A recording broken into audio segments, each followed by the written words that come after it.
dernier journal de ce jeudi. Bonsoir à tous, merci d'être avec nous. Voici les titres. La première dame de Côte d'Ivoire, Dominique Ouattara, a procédé ce jeudi à l'inauguration d'un centre d'affaires ultra moderne baptisé Ivoire Trade Center dans la commune de Cocody, actif du groupe PFO Immobilier. Il abrite divers services, coût de l'investissement 31 milliards de francs CFA. Un manuel sur les institutions de la République présenté officiellement ce jeudi au plateau. Il est publié par le ministère auprès du président de la République chargé des relations avec les institutions de la République. L'ouvrage de 219 pages permettra aux populations de connaître les dites institutions. Et puis dans la commune d'Abobo, on dit merci au chef de l'État et à son ministre, celui de l'hydraulique. Les populations des quartiers Akeikwa et Sagoué-Marley ont réservé un accueil chaleureux à Laurent Tchagba. Après Yopougon et Atekoubé, le ministre est allé s'imprégner de l'effectivité du programme Eau pour tous. Un centre d'affaires baptisé Ivoire Trade Center a vu le jour dans la commune de Cocody. La première dame de Côte d'Ivoire, Dominique Ouattara, a procédé à son inauguration ce jeudi. C'est un édifice réalisé par le groupe PFO Africa. Mama Traoré. Ivoire Trade Center, c'est l'édifice inauguré ce jeudi par la première dame Dominique Ouattara. Jusqu'en 2019, c'était encore un bâtiment inachevé, considéré comme la fausse note du paysage chic et moderne de la commune de Cocody, surtout qu'il est situé en plein cœur de cette cité résidentielle, à proximité du Sofitel Hôtel Ivoire. Les travaux de rénovation entrepris par le groupe PFO Africa ont transformé le chantier en un centre d'affaires de dernière génération, venu renforcer l'attractivité de Cocody. Être dans un espace comme ça, vous conviendrez avec moi que ça fait plaisir de travailler et le rendement sera, je pense, doublé. Et tout ça se passe dans la commune d'excellence, la commune où il fait bon vivre, la commune de Cocody. Ivoire Trade Center, c'est 13 000 mètres carrés de bureaux repartis sur les 4 tours cubiques qui composent l'édifice. C'est aussi une galerie commerciale de 4 000 mètres carrés composée de boutiques, de restaurants et d'espaces de détente. Dans ce lieu de vie, la préservation de l'environnement n'a pas échappé aux architectes. L'Ivoire Trade Center a été conçu pour limiter son empreinte carbone, ce qui a aussi pour conséquence la réduction des coûts de fonctionnement pour ses locataires. Cette vision lui a valu d'être le premier centre d'affaires ouest-africain à obtenir la certification Edge Building délivrée par la Banque mondiale. Aujourd'hui, l'ITC, avec un taux de commercialisation de 90%, accueille plusieurs entreprises locales et internationales, leaders sur leur marché, et 13 boutiques permanentes avec de magnifiques enseignes de proximité et une nouvelle génération de marques dynamiques. Pour réaliser cet ouvrage, PFO Africa a dû mobiliser un investissement de 31 milliards de francs CFA. Madame la Première Dame, l'Ivoire Trade Center s'inscrit pleinement dans la grande ambition nationale d'émergence, portée par le leadership et la vision du président de la République, son Excellence M. Alassane Ouattara. Depuis 2011, la Côte d'Ivoire a renoué avec une croissance forte. Nous sommes à nouveau le poumon économique de notre région. Nous avons affirmé notre place de hub continental. Abidjan est une ville attractive, cosmopolite, une porte ouverte à la fois sur l'Afrique et vers le monde. C'est animé de plein d'optimisme pour le climat des affaires que la marraine de cette cérémonie d'inauguration, la première dame Dominique Ouattara, a traduit toute sa fierté au groupe PFO Africa pour la qualité de l'édifice. Situé en plein cœur de la commune de Cocody, cet espace de travail, confortable et flexible, ainsi que son architecture panoramique, en font une destination incontournable pour échanger, travailler ou se détendre dans un cadre exceptionnel. Les entreprises locales et internationales qui sont installées profitent d'un environnement de haute qualité pour leurs salariés et leurs visiteurs. Il nous tardait d'avoir un centre de cette envergure dans notre belle cité de Cocody, avec des commerces et des restaurants qui seront utiles aux populations des environs. Aujourd'hui, c'est chose faite pour la plus grande satisfaction de toute la population abidjanaise. Par ailleurs, je suis heureuse de constater que la préservation de l'environnement a été prise en compte dans la construction de l'Ivoire Trade Center, conçu pour limiter son empreinte carbone. Félicitations, Clyde. J'encourage les opérateurs économiques ainsi que le public à se l'approprier. Durant sa construction, Ivoire Trade Center a généré 1200 emplois. L'Ivoire Trade Center est conçu pour accueillir des bureaux et une galerie commerciale. Coût de l'établissement, on le disait, 31 milliards de francs CFA. Allons justement à la découverte de cet édifice, toujours avec Mama Traoré. L'Ivoire Trade Center, c'est l'histoire d'une carcasse en béton devenue un centre d'affaires de premier plan. À l'origine, le bâtiment a été commandé par l'État à l'architecte Pierre Fakhouri, car il devait accueillir l'Union postale universelle en 2004. Malheureusement, cet événement a été reporté. S'en est suivi une longue période d'arrêt pour ce chantier. Depuis janvier, l'édifice accueille ses premiers locataires. Les occupants ont droit à des espaces compris entre 400 et 800 mètres carrés de bureaux au sein des 4 tours du bâtiment. Les commodités disponibles sur place ont su attirer des enseignes de renommée internationale. Au rez-de-chaussée, on retrouve 4000 mètres carrés de galeries marchandes, dont un supermarché, des commerces, des agences et des espaces gastronomiques. L'excellence a été placée au cœur de la conception du projet depuis son début, pour faire réellement un pôle d'excellence à travers ce centre d'affaires, un pôle d'excellence pour la Côte d'Ivoire. Avec son architecture avant-gardiste, Ivoire Trade Center entend damer le pion aux autres centres d'affaires concurrents, et ce ne sont pas les atouts qui lui manquent. La notation environnementale qui est clairement une valeur ajoutée, et des consommations d'eau, d'électricité, d'énergie de 30%. Ça, c'est le minimum pour obtenir le label. Les utilisateurs de bureaux, et on le voit déjà, ceux qui occupent, retrouvent l'ensemble de leurs services facilités au quotidien. Il est facile de venir se restaurer, de trouver des services, d'avoir un petit pressing pour déposer ses vêtements. Vraiment, le quotidien des utilisateurs a été fait pour qu'il soit agréable, harmonieux, dans un cadre joli. Parce que c'est important pour l'utilisateur, pour les employés, pour les entreprises qui ont choisi de venir à l'ITC, d'avoir un cadre pour leurs salariés digne de ce nom. Le taux d'occupation de ce nouveau centre d'affaires a déjà atteint les 90%. PFO Africa, qui en est le promoteur, assure que la galerie marchande est accessible à toutes les bourses. Autre volet de l'actualité, le chef du gouvernement Patrick Achi se rend à Abu Dhabi où s'ouvre demain vendredi la 14e édition de la World Policy Conference. En présence de plusieurs chefs d'État et de gouvernement, le Premier ministre va prononcer un discours à cette importante rencontre qui réunit les décideurs et chercheurs de haut niveau du monde. Les assises qui se tiennent du 1er au 3 octobre prochain dans la capitale des Émirats arabes unis portent essentiellement sur les politiques économiques pratiquées dans le monde. Un ouvrage pour faire connaissance avec les institutions de la République. Il est gratuit et accessible à tous. Le manuel a été présenté officiellement par le ministre auprès du président de la République en charge des relations avec les institutions. Suivant. Un ouvrage sur les institutions de la République, dénommé Architecture institutionnelle de la Troisième République de la Côte d'Ivoire. Ce manuel comporte la liste des institutions, leurs missions, adresses et positions géographiques. Il a été présenté officiellement et remis à des présidents d'institutions, des ministres, des responsables d'ONG et à la société civile.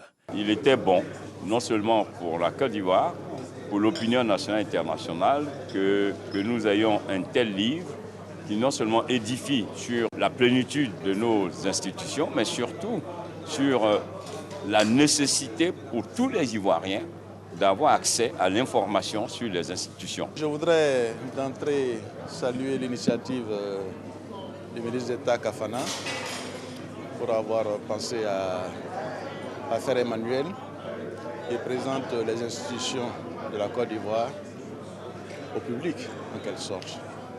C'est vrai que ces institutions sont souvent mal connues et il était important qu'à travers un livre qui est de lecture aisée, expliquer dans le détail le rôle de chaque institution. Et nous ne pouvons que saluer une telle initiative. C'est un ouvrage de 215 pages, fruit d'un travail avec l'ensemble des institutions du pays. Nous avons pour mission de faire mieux connaître les institutions de la République au grand public, à tous les Ivoiriens. Il était nécessaire d'éditer un document qui soit mis à la portée des Ivoiriens, au-delà des Ivoiriens, de tous ceux qui s'intéressent à la Côte d'Ivoire, pour que l'architecture institutionnelle soit connue, et surtout aux étudiants. La première édition de ce manuel dédié aux institutions est tiré à 4000 exemplaires et accessible à tous. Le manuel est gratuit et sera bientôt disponible dans les bibliothèques communales, scolaires et estudiantines de la Côte d'Ivoire. Un reportage de Laure Goretti dans un commentaire de Abou Sanogo.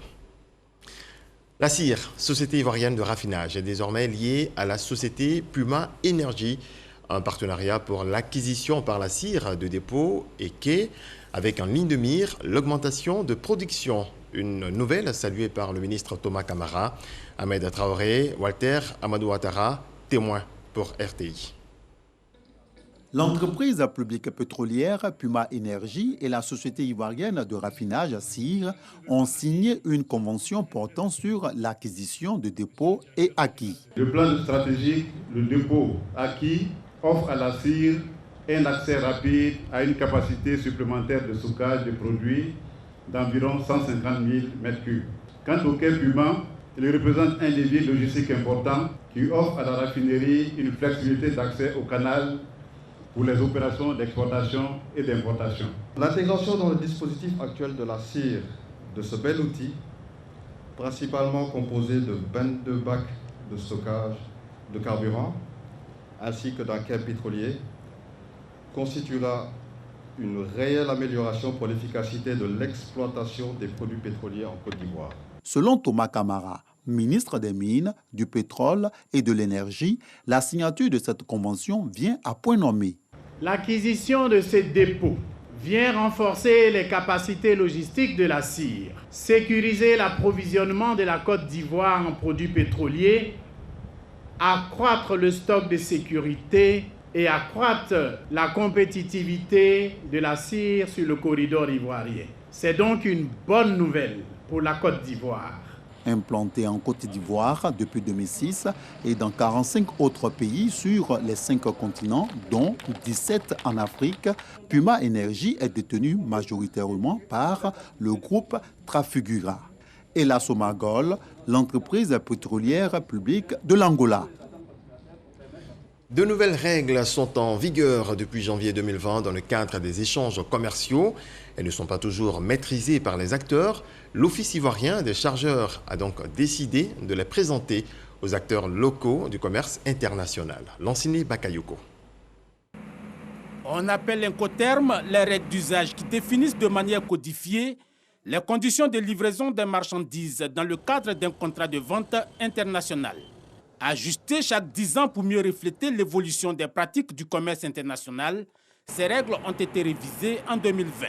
Instrument essentiel de facilitation du commerce international, les incoterms situent les responsabilités du vendeur et de l'acheteur dans les domaines suivants: le chargement, le transport, la livraison des marchandises, ainsi que les formalités et charges d'assurance liées à ces opérations.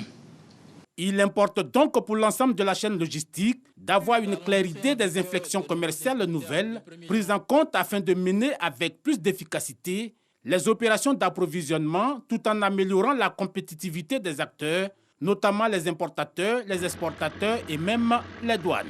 En matière de douane, quand on fait une déclaration, la valeur est un élément important. Or, les incoterms touchent à la valeur. Si c'est mal fait, ça peut entraîner des sanctions pour les opérateurs qui ont mal fait cette évaluation. Connaître les innovations pour faire de meilleurs choix de contrats, minimiser les risques de litiges commerciaux, une nécessité pour les opérateurs économiques, mais aussi une opportunité pour le gouvernement qui veut augmenter le niveau des échanges avec le monde. Il est important que le secteur privé puisse mener ces sessions-là qui sont profitables, qui donnent en fait les instruments et les outils aux opérateurs économiques ivoiriens de pouvoir compétir à l'international et de pouvoir mieux vendre leurs produits à l'international et ne pas se faire avoir avec souvent des conditionnalités qui souvent sont écrites juste au bas des documents, mais tout se retrouve en fait dans ces détails-là. Et donc, lorsque vous n'êtes pas vigilant, après, vous constatez que vous avez été engueulé, grugé. La réforme de 2020 comporte 11 incoterms, des incoterms standards liés au transport ordinaire, et les incoterms pour le fret maritime et la navigation intérieure. Le programme Eau pour tous continue de s'étendre. Le ministre de l'Hydraulique apprécie son impact sur les populations. Après les communes de Yopougon et d'Atekoubé, c'est Abobo et ses quartiers Akeikwa et Sagwe-Marley qui ont reçu la visite de Laurent Tchagba. Clarisse Kanyala, Eugène Atoubé. Il y a plus d'un an que des travaux de pose d'ouvrages de desserte en eau potable ont été effectués dans les quartiers Akeikwa et Sagwe-Marley dans la commune d'Abobo. Un renforcement de l'accès à l'eau potable dans cette commune dans le cadre du programme Eau pour tous. L'impact sur la population en termes d'approvisionnement est-il à la mesure de leurs attentes? Le ministre de l'Hydraulique, à la faveur de sa visite dans ces quartiers et des échanges avec les bénéficiaires, a trouvé réponse à la question. À Bobo, à Keikwa, à Sagbe, le problème de l'eau potable est réglé. Je suis heureux, je suis satisfait. Le président dit qu'on ne doit pas laisser une seule personne de côté en matière de distribution d'eau potable. Qui aujourd'hui plus heureux que les ménages vivant à Akeikwa ou à Bobo Sagwe-Marley? Fini les bagarres autour des bonnes fontaines publiques. Fini aussi le supplice des files d'attente interminables pour se procurer de l'eau potable chez le vendeur du quartier. Chaque ménage peut se procurer aujourd'hui un compteur moyennant 10 000 francs CFA dans le cadre du branchement social. Les souscripteurs se bousculent. Ils savent tous les bénéfices qu'ils en tirent. On souffre plus. Nous sommes très contents. On ne va plus faire le rang, on ne va pas dormir tardivement. Tout va bien, tout va bien. Souvent, on paye l'eau, 5 000 francs chaque 3 jours. Vraiment, nous disons merci au président de la République et à monsieur le ministre. Bravo! Akeikwa et Abobo Sagwe-Marley ont bénéficié de plus de 128 000 mètres linéaires de réseau. 21 000 branchements y ont été posés. Un gros effort de l'État qui participe de l'amélioration du bien-être des populations et de la lutte contre la fraude sur l'eau. La fraude sur l'eau dans cette partie de la commune d'Abobo est un business bien juteux. L'information a fait le tour de la toile. Une femme décédée au CHU d'Angré par manque d'assistance sanitaire, selon une vidéo publiée sur les réseaux sociaux. Informé, le ministre de la Santé s'est rendu dans le dit établissement pour s'enquérir justement de la réalité des faits. Théodore Zouzou, Franck Quadio. C'est presque un urgentiste que le ministre de la Santé, de l'Hygiène publique et de la couverture maladie universelle, accompagné de ses collaborateurs, débarque au CHU d'Angré. Il est un peu plus de 22 heures. Pierre Demba veut comprendre et vérifier cette information ayant circulé sur la toile toute l'après-midi mardi. C'est une vidéo commentée qui engage la responsabilité de l'établissement dans la mort d'une patiente faute d'assistance médicale. Aussitôt en face des responsables du CHU d'Angré, le ministre se fait expliquer le contexte de la diffusion de cette vidéo. En absence de lit disponible, c'est vers le CHU de Trècheville qu'elle devait être évacuée. Mais selon le CHU d'Angré, les parents ont opposé un refus. Contre toute attente, survient le drame. Le ministre de la Santé a présenté aux parents de la victime ses condoléances.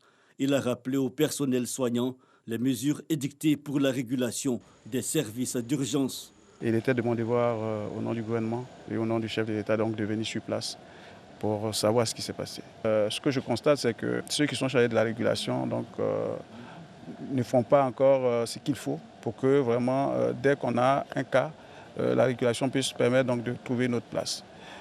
Nous allons également continuer la sensibilisation au niveau donc, des patients pour que les professionnels qui les orientent en fonction donc, de leur pathologie ou de leur maladie puissent vraiment obéir à ces personnes-là. Le ministre de la Santé, de l'Hygiène publique et de la couverture maladie universelle relève que le gouvernement œuvre pour que ce qui vient de se passer au CHU d'Angré ne se reproduise plus en Côte d'Ivoire. Et puisque nous sommes dans le domaine de la santé, je vous livre les chiffres liés au coronavirus en Côte d'Ivoire pour ce jeudi.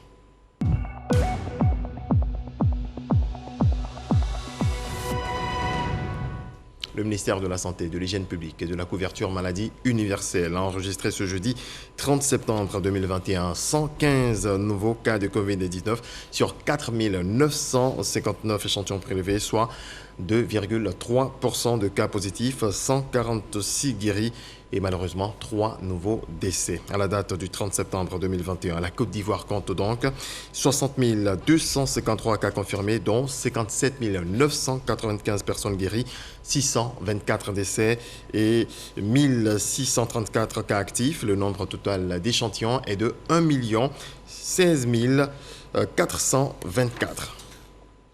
En France, pour lutter contre le Covid-19, les adolescents français de 12 à 17 ans doivent à leur tour, à partir de ce jeudi 30 septembre, présenter un pass sanitaire pour de nombreuses activités, cinéma, restaurants, piscines.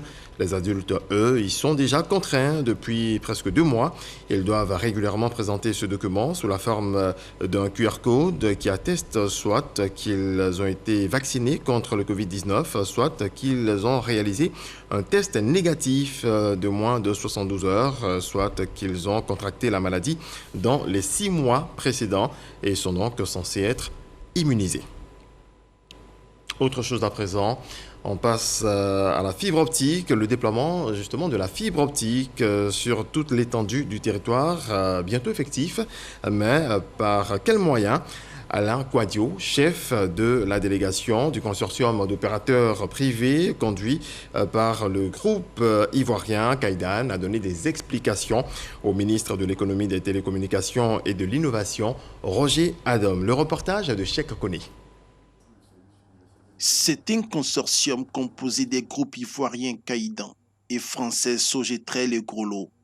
L'intérêt de ces opérateurs privés est d'accompagner le gouvernement dans la construction, le développement et le déploiement de la fibre optique sur toute l'étendue du territoire national. On n'ira pas dans des endroits qui sont déjà couverts par les opérateurs de téléphonie. Nous irons dans les endroits qui ne seront pas couverts par ces opérateurs de téléphonie et nous pourrons faire ce qu'on appelle la mutualisation. En ce moment, ça sera à la demande. Quand un opérateur aura besoin de lignes de fibre optique, nous saurons mettre ça à sa disposition. Et ce n'est pas un schéma qui est inédit en Europe.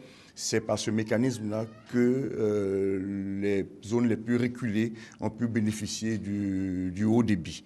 Le ministre Roger Adam a marqué un intérêt à ce projet qui vient à point nommé aider l'État à renforcer son dispositif de plus de 5000 km de fibre optique déjà construite. La notion de service universel, c'est quelque chose auquel nous réfléchissons au plus haut point, parce que beaucoup d'acteurs viennent investir à Abidjan, c'est facile, mais peu pensent aller dans d'autres zones plus reculées où il y a tout aussi un besoin de réseau, parce que c'est vrai qu'on oublie souvent que les gens bougent. Donc on est chez soi, on a tout le réseau, bureau, et puis après, quand on va dans d'autres endroits, on n'a pas ce qu'il faut. Le premier data center du consortium sera installé en Côte d'Ivoire dans le courant du mois d'octobre 2021. Les femmes du Denguélé résidant dans le Lodibois, appelées à prôner la paix et la cohésion. C'est un message des ministres Amédée Kouakou et Touré Nasseneba en tournée dans cette localité du pays. Éric Ogoré. Ce sont pour la plupart des femmes autonomes qui, par leur travail, contribuent à faire avancer l'économie de la région du Lodibois à travers l'agriculture, l'entrepreneuriat, le commerce. Elles sont originaires de la région du Denguélé, résidant dans le Lodibois. Pour les encourager dans cette lancée, 2 ministres de la République de Côte d'Ivoire sont allés au contact de ces femmes battantes. Amédée Kouakou, Kofi et Nasseneba Touré leur ont remis des diplômes et des appuis financiers pour développer leurs activités. Une attitude qui surprend agréablement les bénéficiaires.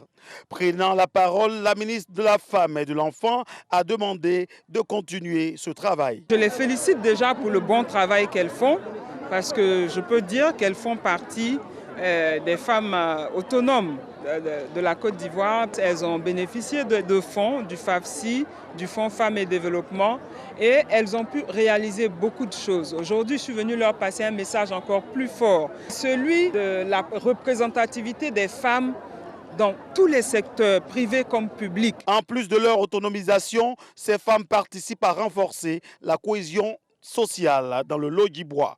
C'est pourquoi Amédée Kouakou leur a dit sa reconnaissance. Nous avons 48% de femmes. Je pense que c'est inédit. Ici à Divo, nous avons un bel exemple. C'est pour ça que nous sommes heureux. Ces femmes-là, elles mènent des activités, mais leurs activités ne peuvent prospérer que lorsqu'il y a la paix dans notre pays. Nous les avons exhortées à travailler tous les jours pour que la paix s'améliore, parce que pour rentrer dans la vision du président, qui est donc de rendre notre pays encore plus développé, mais tout cela ne peut se faire que lorsqu'il y a la paix. Les femmes étaient donc à l'honneur ce jour dans la région du Lodjibois pour affirmer leur rôle dans le développement de cette région. L'adage dit « ce que femme veut, Dieu veut ». Une autre région. Bientôt, une maison pour les chefs traditionnels à Logwalé. La localité située dans la région du Tonkwi va également bénéficier d'un entrepôt pour le stockage de produits vivriers. Le ministre de l'Intérieur et de la Sécurité, le général Vagondo Diomandé, a procédé à la pose de la première pierre de ces deux infrastructures. Notre correspondante, Eve Bouy, nous en parle. Bientôt, une maison pour les chefs traditionnels de Logwalé. Un espace qui leur permettra de se retrouver. À partir d'aujourd'hui, j'ai une assise. J'ai un appartement sur lequel je peux tenir mes réunions, je peux approcher ma population, je peux régler certains problèmes. L'édifice est offert par le ministre de l'Intérieur et de la Sécurité. La cérémonie de pose de la première pierre est une occasion pour l'ensemble des fils et filles de Logwalé de célébrer l'union et la cohésion sociale. En plus de la maison des chefs, le ministre a également offert un entrepôt de stockage de produits vivriers aux femmes. La première magistrate de Logwalé a saisi l'occasion pour exprimer la reconnaissance des populations au président de la République et au ministre Vagondo Diomandé pour toutes ces actions de développement. Il y a à peine 2 mois, il nous a envoyé des équipements pour soutenir les femmes dans leur autonomisation. Aujourd'hui, il vient lancer les travaux de construction de la maison des chefs, mais aussi la maison de l'entrepôt de stockage des produits vivriers de nos femmes que nous avons organisées en Fédération de femmes actives de Logwalé. Je suis la plus heureuse. Le ministre Vagondo Diomandé, quant à lui, n'a pas manqué de signifier qu'il agit au nom du président Alassane Ouattara pour le bonheur des populations. Faire en sorte que nos populations soient à l'aise. Faire en sorte que nos populations vivent en paix et en sécurité et qu'elles profitent des bienfaits du président de la République qui ne ménage aucun effort pour faire en sorte que la Côte d'Ivoire soit belle et qu'elle donne envie de vivre. La livraison de la maison des chefs et de l'entrepôt aura lieu en décembre 2021, selon la mairie chargée de la construction de ces deux infrastructures. Un réseau africain des professionnels du tourisme installé.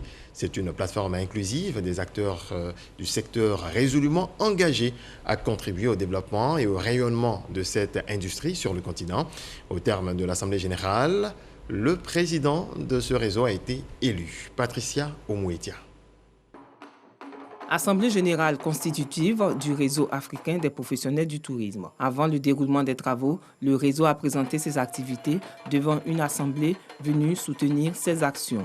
La création de ce réseau est de fédérer les différents protagonistes de ce secteur et les encourager à travailler en synergie pour mieux positionner le continent africain sur la carte mondiale du tourisme. L'Assemblée générale constitutive va se dérouler finalement sur 2 jours. Et les participants viennent de 19 pays, car avec toutes les réalités de chaque pays actuellement, il y a eu des personnes qui n'ont pas pu venir, mais quand même il va se tenir parce qu'on a atteint le quorum pour faire le vote. Nous allons aussi mettre en place une stratégie de travail. Nous allons nous donner aussi des moyens que nous allons rechercher plus tard. Mais surtout, nous voulons, à travers cette Assemblée générale, réunir les professionnels pour qu'ensemble nous puissions avoir un seul but. Et ce but, c'est valoriser le potentiel touristique en Côte d'Ivoire. Le tourisme est le 3e pôle économique en Côte d'Ivoire et pourvoyeur d'emplois. Selon les acteurs du secteur, le réseau est perçu comme un partenaire stratégique de la relance de l'économie touristique. C'est important que la coopération sud-sud soit consolidée et le leadership du président Alassane Ouattara dans ce sens est une très bonne chose. Comme le leadership du président Ali Bongo Ndimba pour la protection de la nature et l'écotourisme, tous ces éléments vont de pair et cette complémentarité rendront davantage l'Afrique francophone plus forte. Il était important que nous puissions être ici. Nous avons besoin justement de plus en plus en Afrique qu'il y ait un réseau d'opérateurs économiques africains pour développer la destination Afrique et notamment dans le cadre des grandes compétitions internationales de sport, nous puissions donc accueillir par ce réseau l'ensemble des spectateurs, l'ensemble des acteurs de la filière sportive. Avoir un tel réseau de professionnels ne fait que faciliter notre tâche pour qu'il y ait une synergie et que nous allions vers la recherche et le renforcement d'une coopération entre les institutions que nous représentons avec les professionnels du secteur privé et secteur parapublic. Par ailleurs, au cours de cette Assemblée générale constitutive, une feuille de route a été adoptée pour la refondation du tourisme en Afrique. Le clou de cette Assemblée générale a vu l'élection du président et des membres du conseil d'administration du réseau africain des professionnels du tourisme. Dans le reste de l'actualité, le tribunal correctionnel de Paris a jugé ce jeudi Nicolas Sarkozy coupable de financement illégal de campagne électorale dans le cadre de l'affaire Big Malion et l'a condamné à 1 an de prison ferme. Sa peine doit être aménagée en détention à domicile sous surveillance électronique. L'ex-président a déjà annoncé qu'il ferait appel. Voilà, c'est la fin de ce point de l'actualité. Très belle soirée à toutes et à tous sous la protection du Très-Haut.